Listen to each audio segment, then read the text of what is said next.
Welcome to the podcast. We have a fun time today with me, Shane, and CatBit, Austin, and Jacob. Hey guys, we're back. Yeah, we've been dead. Yeah. What you guys did on the 4th of July? I had lasagna for dinner. I ate way too much and I felt really shitty about my again. That's okay. I've done that before, like on my birthday. Oof. Yeah, ever have those birthdays where you say to yourself, "It's my birthday, I have a right." So you do it, and you just think it, and then a few hours later, you're like, "Why the fuck did I do this?" You're just like, I'm not making a good choice today. It's just I feel terrible. Yeah, but with 4th of July, I didn't really do anything. Well, my mom watched TV and just ate Rice Krispies because we hate fireworks, and having fireworks in Texas is obnoxious because you'll have jackass neighbors blowing that shit in the middle of the freaking night. We don't celebrate the 4th of July here in Canada. We have our own thing called Canada Day, but I remember during like a school night at like 2 a.m, I couldn't sleep because like the neighbors are just blasting these fucking fireworks from like 2 until like 5 a.m. Assholes. You're just like about to snap. I couldn't. I always think it's weird. Why were they blowing fireworks at morning? Who the hell blows fireworks when it's noon and not nighttime? I think it's like one of those ordeals where like people just can't wait to blow off fireworks. From my experience, I've always assumed like fireworks was just like a terrible thing to use because like sometimes you always hear like those stories where like people blow off their fingers with those cheaply made fireworks. I mean, that doesn't really happen unless you're not a stupid kid who just holds it and runs away. I remember because I like to have the fireworks where you just run away and just stick it on the floor. Like the ones where you actually have to hold it, I say no, I'm not doing that. Or the ones that throw at the ground and just has like a little popper sound. Yeah, those. I stay the hell away from those things because once they pop so bad, like they hit your skin. I remember one time, like we like to celebrate New Year's in South America when we went to like my grandparents' house and like so we have this thing that's where like to celebrate like the end of the year we kind of like make this scarecrow and like you fill it up with like dynamite and fireworks and such to celebrate the new year. Dude, that's actually really cool. But the farm was full of these dogs that my aunt like bought for kids, but like our kids usually get bored with them, so like they would just abandon them to my grandpa. Every New Year's, because my grandma told me this, every New Year's the dogs would jump the fence and hide under the couch because they were shit scared of those fireworks.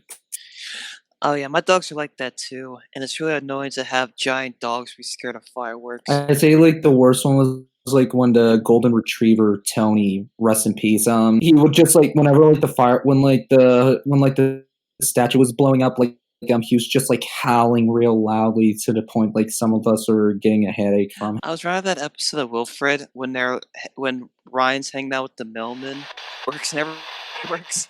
Wilfred like crouch down and pee himself. I always feel bad celebrating the 4th of July, especially when you have animals, because like they're usually petrified. Yeah, my one goat, Aaron, was really scared of fireworks. I tried to put them up, but he was in the field because he was too scared of the fireworks. I'm sorry. My cat No, that's fine. also is terrified of fireworks and loud noises. I remember when I still had my cat in Florida, every time like the fireworks would go off, like he would just like hide under the bed and like refuse to come out until like they. Like I remember, like again, because like this is also a thing that happens, like especially when you live close to Disneyland, like I did. Like usually, whenever like the fireworks would go off, they would take way too long, and sometimes if you have pets, like especially with my cat, he would just hide under the bed for like the entire night and refuse to get out even. It's just anything that startles you because you feel like because usually people like us who have even a small hint of it, we have issues with just being surprised. And what's more shocking and surprise because we can't handle that loud popping noise, like coming out of nowhere where you don't right there. Because I still kind of flinch when I hear fireworks. Because Dude, I do that too, especially like pop rocks. Like, and plus, I work in the news, so we're used to hearing stories of people getting shot and all that stuff. So that just increases the paranoia. Oh, yeah. Also, I think I remember like this one lady I did like avatar designs for. She did like this story reading on her channel, where basically this guy buys this rare form of fireworks that like hypnotizes you and like gets you killed because you're not paying attention to your surroundings or something. how the fuck does that work? The colors are so damn bright that it actually hypnotizes you because of how beautiful they look. That episode of Malcolm in the Middle where Reese and Malcolm were trying to give Francis fireworks and they bought this big giant one and they blew it up so powerful it was it was morning for a second and then it went back to nighttime. And there's he was like, "Oh, did that work? Yeah." Say, "How long does our eyesight go back?" "It comes back in 24 hours." "Oh, okay." And so they walk around blind because they saw the light. It's Oh, so by the way, real quick, are you guys excited for theaters to open back up? no, No. not really. You should, because we have a special movie coming out, and I'm not just talking about SpongeBob. I'm Oh, not talking about current stuff. I'm talking about the new horror film, Willy's Wonderland. Okay. Okay, Cool. so hear me out. Nick Cage plays a janitor, right? Mhm. Who is conned into, in exchange for money, for one night to help clean up this abandoned amusement park known as Willy's Wonderland. So it turns out it's a trap, a part of a sacrifice for people, and he's being hunted by animatronics out of FNAF, and he beats the shit out of them. Oh, so is it like an indie film or? No, it's gonna come out in theaters. I recommend you guys photos of this because it looks fucking nuts. Because it even has in scripts that a kid's juggler is gonna get bitten off, and it's just like by an animatronic. I'm just like, okay, I'm into this. This is gonna be fun. I like the idea. I think it's funny, and I hope it's just insane. Sounds interesting. So I have a question. Yeah. Who would you consider a one-hit wonder? I guess people who are most familiar with one song, even though they have other songs that are better. Like, what examples would you say are one-hit wonders in your opinion? I mean, it's kind of hard. I can't think of any because I always have that thing where I listen to at least 2 or 3 songs, and I'm pretty sure they have other songs that are far better, but it's just I never have the time or never in the mood. What about you? What about you, Jacob? Well, there was this band that I don't think really count as one-hit wonders because they never had like chart success, but they had like one video that stood out. They were called Dog Police. And they had a song called Dog Police. It's the greatest thing I've ever seen in my life. Okay. What else do they do? Nothing. I want to say that's it. Do you want to know who I would consider a one-hit wonder? Who? Any of those celebrities that come off of like fucking you guys know that show like America's Next Talent, right? Yeah, Oh yeah, those guys. America's Got Talent. Like where how we got like who's the lady? I keep forgetting her name. Like she was the lady who sung that song all about that bass or something. Oh yeah, I remember that lady. Wait, that was a woman Yeah. who sang. I thought it was a dude who sang the song. No, it was a lady who sung that. That's weird. I consider her a one-hit wonder because like that's the only song I remember getting blasted on the radio so every single goddamn day back in America. And like I say, like the worst thing is like that was the only.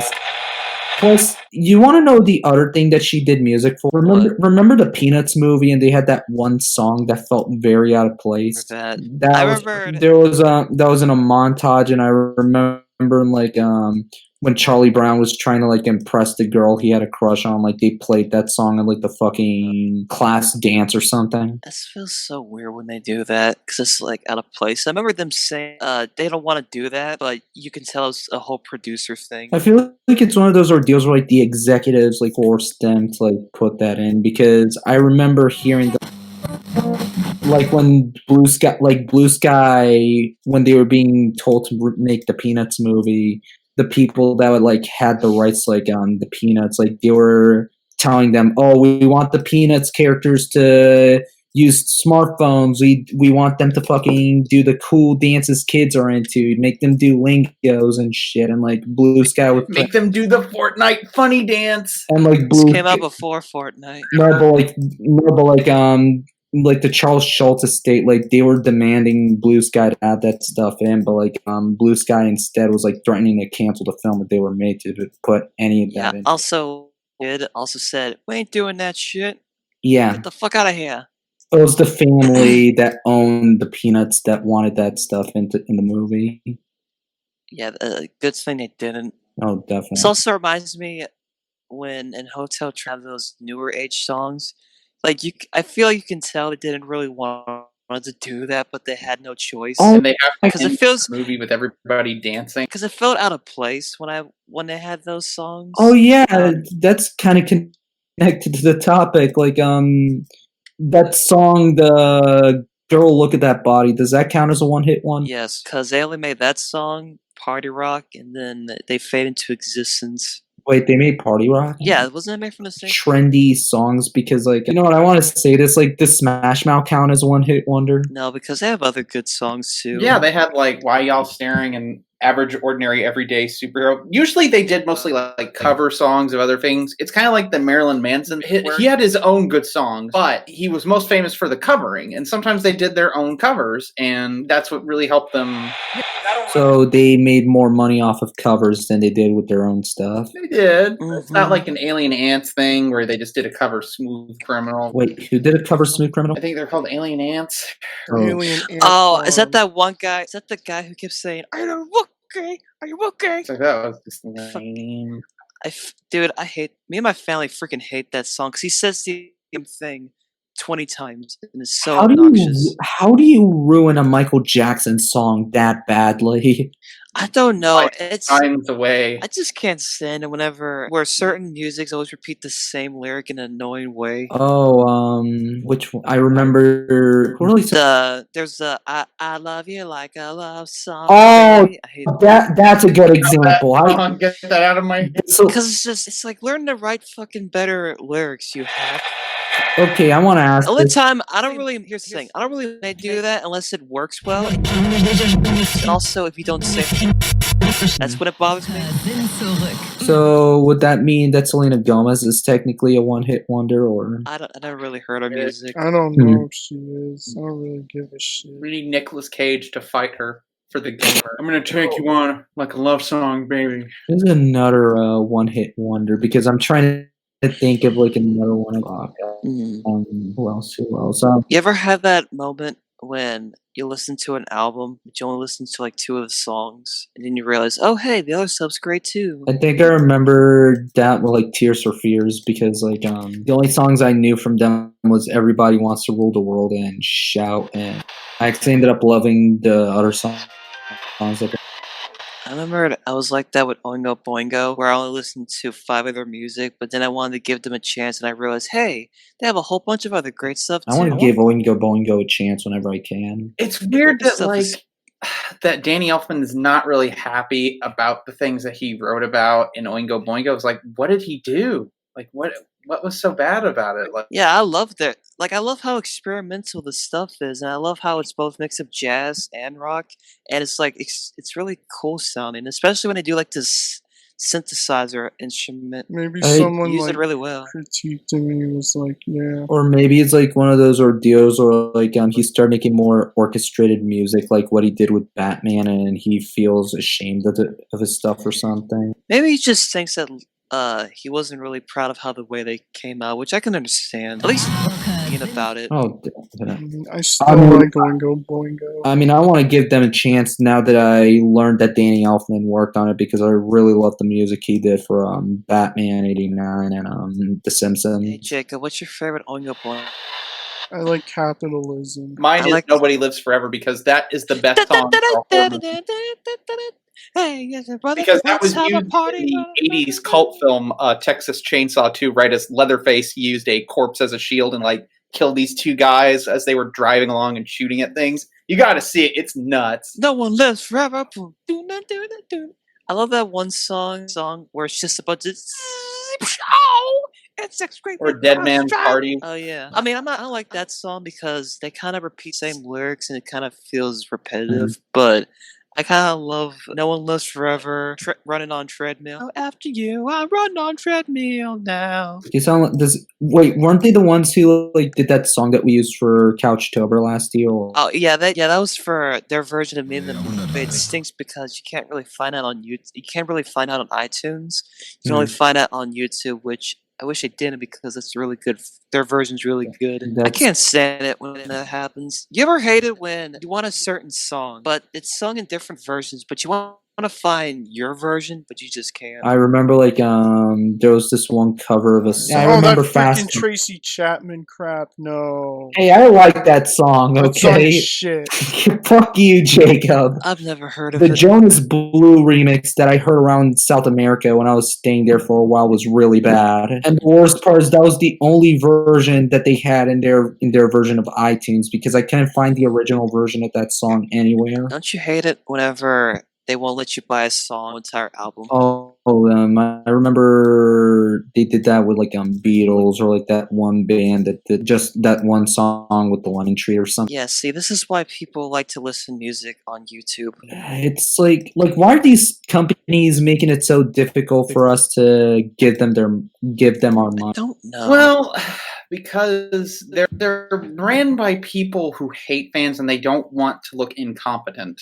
Because it's the same any game company, every TV company, and so they don't want to look like idiots. It's the way we don't want to look wrong, they're wrong, everyone else is wrong but us. But they already look stupid. Yeah. But they don't want to dig it even more and be humble about it because for some reason they think if they admit they did something wrong, they're going to basically be canceled overnight. And it's just like, no, it actually makes you look better because you're like, look, we messed up and we're going to fix a patch in the game. But no, if you're somebody like Todd.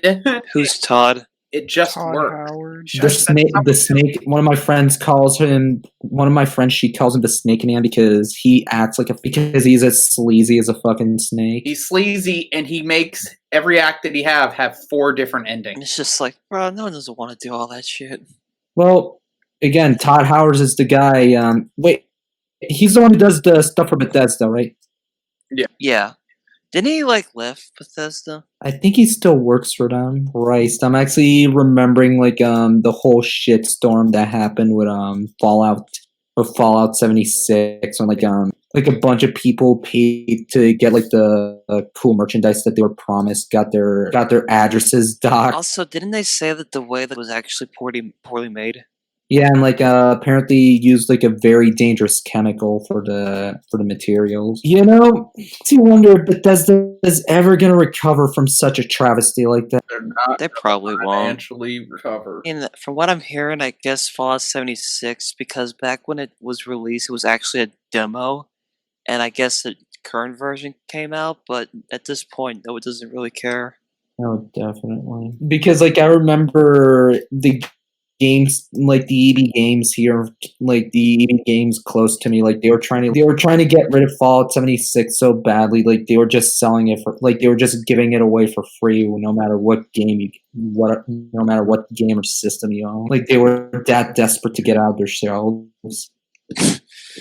You know, Bethesda's becoming a lot like Valve, where they just don't care. Oh God. And Valve is such a goddamn travesty at this point. Is it true that with TF2, the only people that are still supporting that game are the fans or something? Jesus Reno, Bambino. Christ. When are we? So that's it. We are never getting. We're never getting Fallout 3 or something. I'm sorry, Half-Life 3 then. I mean, I heard that there's that one VR game that I guess is basically a Half-Life 3. But I don't think anybody's gonna care about that. No, I'm pretty sure they're gonna. Yes. But hey, at least they made a new Half-Life game. At least they're not keeping quiet about it. What happened with Ubisoft when they announced Beyond Good and Evil 2. Yeah, we go. Guys, please support that game when it comes out. The creator of the game says if it does well, he'll make a new Rayman game. But I don't like Rayman. Well, I do. It's just like, you son of a...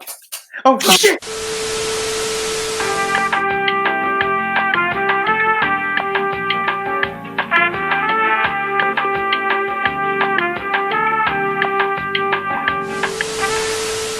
because like I remember we were talking like random about this yesterday in a call. What are your thoughts as a whole on piracy, and is it whether or not it's a good or a bad thing? When it comes to piracy, I care sometimes, unless it's Disney movies, and sometimes it's TV shows. Because here's the thing, I don't have Hulu anymore right now. I might get it back, but in the meantime, I like to watch something when I'm drunk. But I hate to whenever I'm watching like a movie or anything, I just like to do it on my phone at this point because I hate looking back behind my TV, and it always hurts my neck. So what would you say is like a good example of stuff that you think is okay to pirate as opposed to like I mean, I don't really pirate stuff. I just watch it on a website. Yeah, I don't know how to pirate that shit.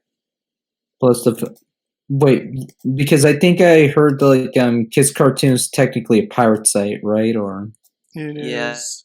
But I'm not actually pirating anything. I'm just watching something.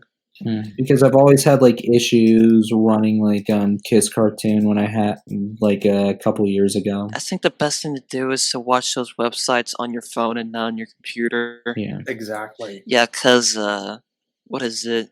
I guess when it comes to iPhone, they never get viruses. They always do, and it's just really obnoxious trying to turn that stuff off on computer. It's another thing. Jacob, what are your thoughts on piracy? I say pirate if you want to. Like, there's always going to be people that can't afford to like get DVDs or streaming services.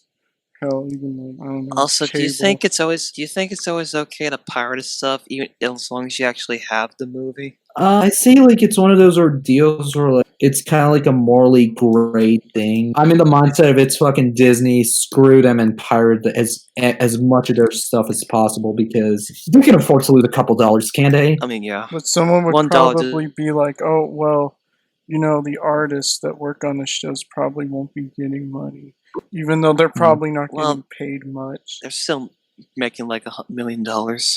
It's like that one South Park episode where like the I see an island without an owner. No, we're sorry. We're just in it for the money.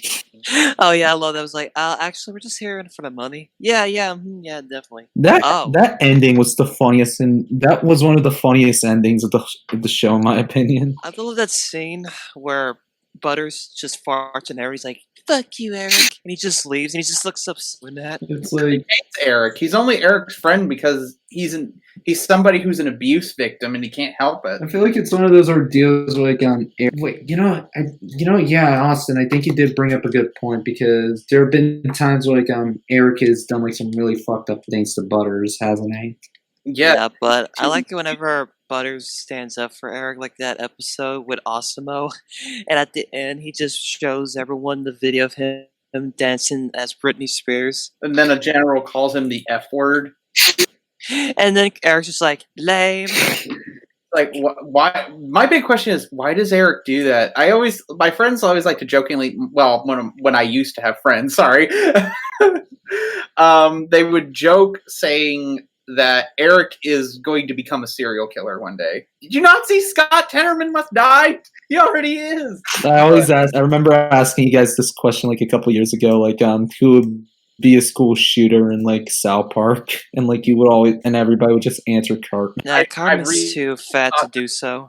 It's probably Butters. How would Butters be a school shooter? Because he's incredibly bullied and he's slowly becoming a psychopath. Either that or he'd accidentally do it, trying to take it away from or There's that episode. Killed everybody with a shoe again. There was that episode where he accidentally kept shooting people in the dick. But he keeps shooting people in the fucking dick of Butters. I'm sorry. I didn't mean to do that. Oh god, that's actually a good impression. That's Butters as a teenager. Hey, fellas. Hey, fellas. It's me. I love that episode where Butters goes into VR chat and he's like, "Hey, it's me, Butters. This is for all the time I got grounded. Oh yeah, I can feel his balls in my fist." I see like shit. I say like the best example like on getting back at Butters' dad was like in the Fractured Buck. Oh yeah, where he just beats him up. He's like, "What the hell? You're ungroundable." Oh, I always had this theory that like you always see like those obnoxious go animate grounded videos. That was from Caillou. I have this theory that like they just have like a ground effect, like Butters' dad might be into that kind of stuff. Yes, ground him more. Well, his dad is a closeted person who, because of him not being open about his sexuality, his wife tried to kill their child. Oh yeah, that that's right. episode. And I love And there's that. actually had like caricatures of people who lost their kids, and they had Butters' dad saying, "Stop lying, you sons of bitches! You killed them," and they look at them the whole time. That's and Curry saying, "Bitch, you killed those kids. You lied." And there's that scene that's saying, "You might call us a murderer. You're a murderer." You're my wife, and they might say, "You're a murderer." They never- I love that. I love the Jimmy version when he was like, "I took steroids because I'm a pussy. I'm a big giant pussy. And I'm a slime jackass." Amazing. I love Jimmy. Jimmy is like the most positive character in the universe because he's not miserable. He understands his limitations and he strives from it. He helped save the world from ads. Yeah, he thought with his dick. Yeah, he got his ass. But he was fighting replicants. They kill people. Also, there are times where you can actually kick some ass being crippled. I Yeah. mean, have you seen that episode with the fucking gang? Yeah. Oh yeah. This is my dogs.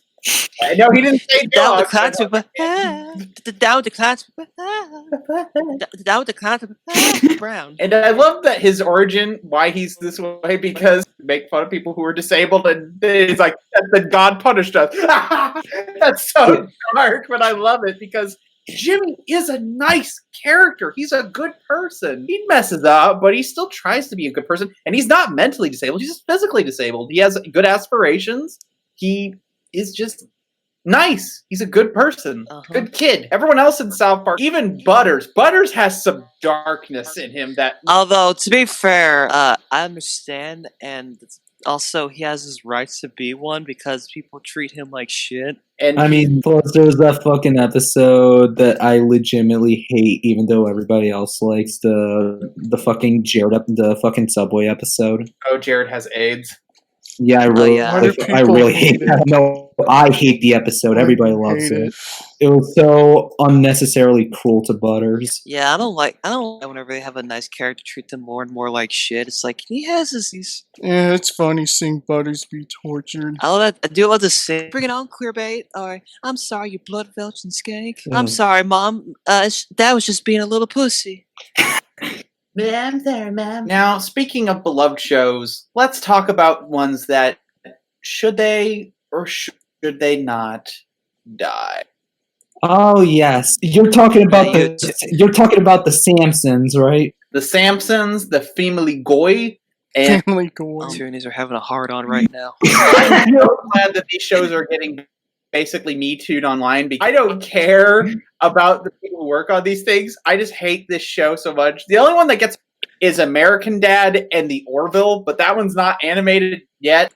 But, like, my God, I'm just so glad Cleveland and Family Guy are slowly dying, and Simpsons are probably going to just be something to binge on Disney Plus. That's good. That's awesome because, look, even if a finale is depressing, like Samurai Jack Season 5, which was a bullshit finale, it ended. It's done. It's over. Someone else can do something else with it or reboot it. That's it. It's done. Then you get over serialized shows like Power Rangers or crap like that. Overdone, and it lasts way too long than it should have, to the point where you want to snap. Now, not all shows are like that. Look at Star Trek. Look at so many other cartoon shows that keep getting... Yeah, because they'll have like different versions, or like Ninja Turtles, and also those ideas for it. But if it's the same idea over and over, you begin to lose your mind, and then the demons tell you to do something bad to the mailman. Also, it's always, you can always tell that the people who... Austin, Please, can you let me Austin, finish, don't please? act like a dog. Yeah, with shows like that, you can always tell that they don't want to do the show anymore, especially The Simpsons and especially Family Guy. Family Guy feels like they just want to fucking die at this point. They do, because the thing is that no one enjoys. And at this point, whenever they do offensive jokes, I just think, are you just doing this just to get canceled? I mean, I remember there was this one episode because like I saw like there's like these YouTube channels that are just like re-uploading episodes that apparently like a recent one's like Lois supports like Chris's relationship with this one girl who looks exactly like her, and apparently it ends with like because the girl breaks up with her, like Lois tries to have sex with Chris, and then like No, that's Quagmire, I think. is this what the show has gone? Is this what the show has become? Well, because they basically scraped everything from the bottom of the barrel, like in terms of controversy, so they might as well make some new. That's why I prefer their spin-off shows more than there, because American Dad, it has its shock humor moments, but it is actually talking about how fucked up a family is by a guy who has had little to no real family experience. Also, That's whenever they Guy than do, Family Guy. whenever they do have their shocking moments, it never feels. Oh, It's kind of funny. Because yeah. with Family Guy, it's just about Peter being a man-child and quoting movies, and that's just like boring. And then you get like Stan, who is such a narcissist, a brainwashed individual who controls everything his family does, and most of the episodes are about him or his family members being called out on that shit to a point where people break up, people lose everything, and it's just like, that's an actual show. It's not something like Simpsons or Family Guy where it's all resolved at the end and they have a joke about sexual. It doesn't have that. And Also, the characters always get. oh, everyone gets their comeuppance so bad. And then you get Family Guy where Quagmire belongs in prison for sexual assault, but his mother has sex with a congressman, keeping him out of jail. I'm like, no, he needs to go away. And even Quagmire, Yeah, Rumsfeld! again, like, it's overdone. All this shock humor crap is overdone. And in my opinion, these shows need to die. No matter how uncomfortable you get, these shows need to end. They ran out of story. We're done. Yeah, Enough. we need, like new sources of offensive humor. We do. Look at stuff like that's offensive but fun at the same time, because you get characters. I thought Disenchant was kind of boring. Well, there are good, and it's getting better. But like, you get good characters in there, like basically the demon character Lucy, who's played by the amazing Eric Andre, who just is playing himself by making people do bad decisions. Like, hey, you want to see the alcohol that could kill you? He's like, yeah, do it. Peer pressure, awesome. God damn it. Which I actually think is Eric Andre's true form. He does like do some really crazy shit once in a while. But it is getting better, and it has some pretty good social commentary on not just about women, but about us as a Society! I'd say like, plus the other thing is like, adult cartoons can be more than Family Guy or South Park or Simpsons ripoffs. Like, have you seen stuff like BoJack Horseman or F is for Family or the show that Random worked on, the Midnight Gospel? Yeah, Yeah. that kind of talk about uncomfortable subject matter, but actually have a reason behind it, not just for shock humor. Exactly. Or it's like another good example is like you can also make an adult cartoon that's incredibly just based on humor, but not like be on par with like Family Guy or something. Because last night while I was drawing some stuff, I was binge watching the entirety of Clone High, and like, I'm gonna say this, despite like some very outdated references with celebrities and such, it's still a funny show. Like, I legitimately laughed hard at like a lot of the jokes that were just said on the show. The only good celebrity. Tom Green's appearance is just like I see like the one that I had no idea who he was that one kid from O-Town or something. Was that a show? Or? I have no idea. I've never seen it. Kind of topical shock humor, because it made fun of all these terrible tropes and like Degrassi and all that stuff. And you kids are really, when I was way younger than that, every single time Nickelodeon wasn't on, there was a teeny bopper sitcom happening where it's just like, Brian loves Jenna. Then Jenna found out her dad was gay, and then she went totally goth. That's a legit promo, by the way, that I'm stuck in my brain. And The hell? This is so stupid. This is insane. No one's life is like this. And Degrassi is where people like, remember, who's that famous rapper guy who did that Hotline Bling music video? Hotline Bling? Yeah. That's where he got started. Degrassi. He played a wheelchair person. So he was also ableist behavior. Oh, I can't believe Drake did that. I can't believe Drake killed all those people. Drake and Ja. No, Drake the rapper. He wrote this one rap song that's current that I actually enjoy. But Clone High was a great parody of it because he made the characters unaware that they're being self-aware, but shallow at the same time. Like, they made fun of Christmas episodes by having it be so non-denominational. It's called Snowflake Day. When people try to mention holidays, there's like, shh, we can't, we don't want to get canceled. Or just like they make fun of the dramatic zooms in every single teen show where they have them raise their hand. God damn! I remember like when Scudworth was like trying to like help JFK. Just goes like, "What's that thing coming out of your eyes? It's disgusting." I love how Scudward has the Dexter. Scudward and Gandhi were the best part of that show. Well, because they were parodies of the teacher, principal, but they have like these ridiculous mad scientist ideas, which I don't know how a clone of Abe Lincoln will help a shadowy government take over the world. Other just him basically saying "fourscore and reignite slavery." It's like, what? Other than that, but no one would listen to it because Abe Lincoln's dead, and they'll just think that he's just some crazy impersonator. That's a big like pin in their plan. Because well, wait, never mind. Everyone on that show is stupid. Never mind. I changed my opinion. I love it. It had the best cameo. Like, Tom Green was the most amazing, beautiful character because I think this was before or after he released the masterpiece that is Freddy Got. This was after Freddy Got Fingered.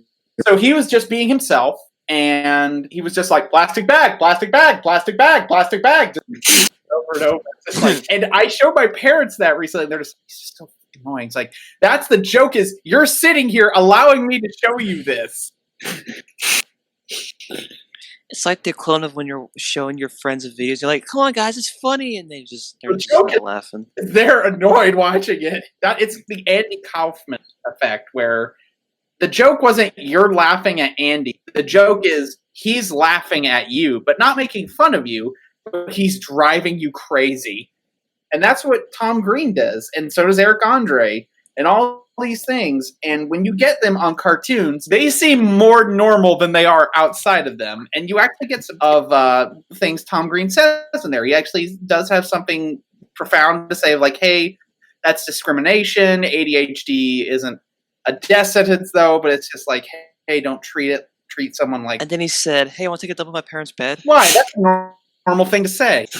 Let's go shave a dog. The death of Ponce de Leon, who was such an important character in that show. I can't believe they killed. Like, he was there, and they killed him. That ending with the fucking jailmates was like really funny. He was white and privileged, and they had that guy who's played by Father Guido Sarducci. He looks exactly like Vinny from Atlantis. Also, like the moral where sleeping is okay, otherwise you'll make stupid decisions, like getting a dolphin tattoo that says "was it." Oh God, that was painful. I'm not gonna lie, I would love to get a tattoo like that. Just don't make sure it's not a dolphin. Why not? Why can't it be a dolphin? Dolphins are perverts. Oh, they got me too a couple of weeks ago. I thought dolphins. I don't know. It's like, but again, it's like adult cartoons can be something unique. It's just like for some reason executives like making their stuff be Family Guy or South Park clones because it's easier for them to do than like make something that's original. That's true, but also people can do better things with it, like F is for Family, which clearly, because Frank Murphy looks like Peter Griffin a bit. If Peter grizzled, I don't really see it. But what they actually tell is the story of masculinity, worth in a family, as well as what kids go through, such as dealing with the fact that they may or may not be a pussy. Like, because his sons, both of his kids except for the daughter, are wusses. Oh, definitely. But you can see why, because their father constantly tries to emasculate them, and it's just they live in fear that their dad is going to go off at them. And every season is him trying to get over that and realize, oh my God, I've become a monster to my kids. And he's actually trying to be better in a time period where like the 60s and the 70s, women were trying to get out more. They were trying to be more intelligent. They were going back. I liked about stuff like The Incredibles 2, which is what F is for Family season 2 and 3 kept trying to do. Out like the role reversal of sometimes both parties or one party can take on another party's role. And that's what was happening. But Frank also tried to better himself and get to support his family as well. And that's what it was about. And the humor came from the fact of how people reacted to him, such like how explosive Frank was or how ridiculous the people they have to deal with in their lives are, such as their neighbor who may or may not be a serial killer, to Smokey, who owns the food truck company, who pokes holes in condoms. Oh yeah, I remember that. Smokey was a really good character. Love Smokey. Smokey was just such a nice character. And you understand his tragic backstory that he had to sell his albino son to the circus and him in the show. Oh my god. It's like, again, it's like, this is kind of tragic because, like, I remember there was this one time I tried to get my parents to watch BoJack Horseman, but, like, they didn't want to watch it because they thought it was boring or, like, they didn't because it wasn't fucking Family Guy or something. And again, I think that's the stigma that animation has for adults. It's like, if it isn't like a Family Guy clone or something, everybody's gonna be bored with it, and that kind of sucks. We can make good adult cartoons, can't we? Yeah, can, but the problem is, should we and do we have even the highest amount of an effort to do so? Because people are lazy and they're afraid that people will recoil away. That's kind of tragic thinking about it. But hey, at least the cartoons, because Shane, is it okay if I could bring this up? What? So they announced that, so like weeks ago, we got announcements that Clone High, Mission Hill, and the undergrads are making a comeback. And also we might be getting a new season for Beavis and Butthead. Beavis and Butthead I'm not happy about, but I'm happy about Clone High because I do want to see these clones interact in a world where a lot of the people they have cloned got canceled. I can't wait for Caesar to get canceled. Like, Abe Lincoln is over party. Gandhi is over party. Just like, Gandhi, that would be hilarious to see Gandhi react. He's like, yeah, God, wait, what did I do? I said, what? God damn. JFK's like, am I canceled? I was like, you're good. Yay! You know, we had sex with a lot of women. Where's your brother Bobby? Again, like how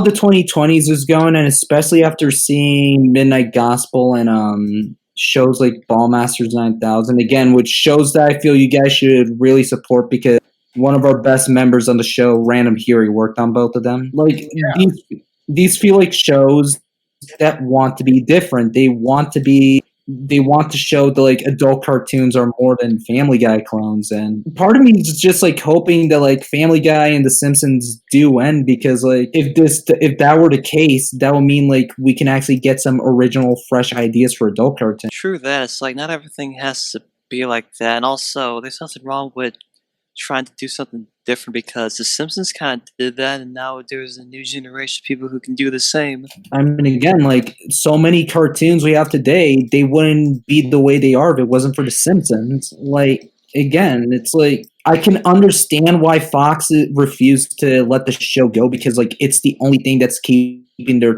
channel afloat at this point. And again, their new stuff, I've been hearing like Duncanville is like really popular with people. So yeah, and I thought people would hate that, but I'm glad that it's getting liked.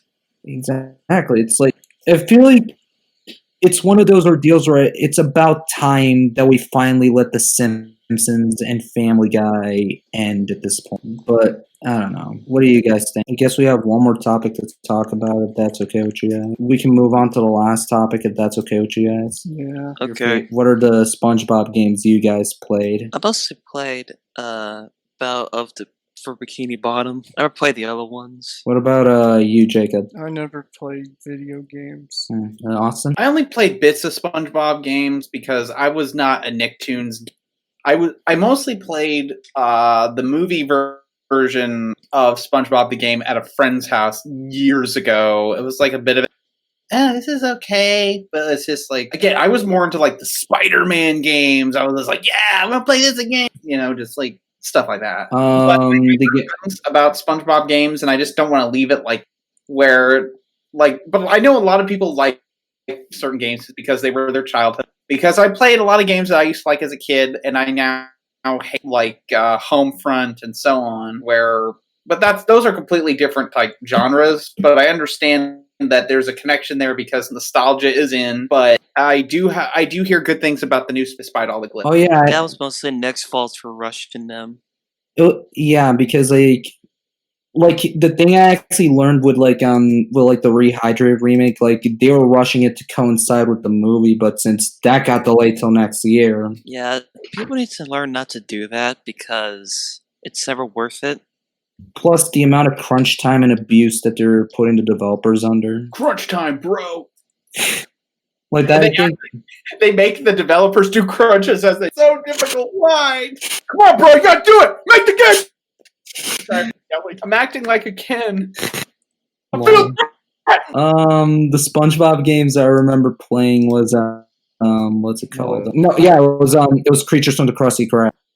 Oh, That was the first SpongeBob game. I remember this one girl that my parents wanted me to be friends with when I was a kid. She had like Atlanta Square Panda on the DS. And as somebody actually played both the handheld version, I'm in the mindset of saying that the one on DS is the best version of that game. that's surprising.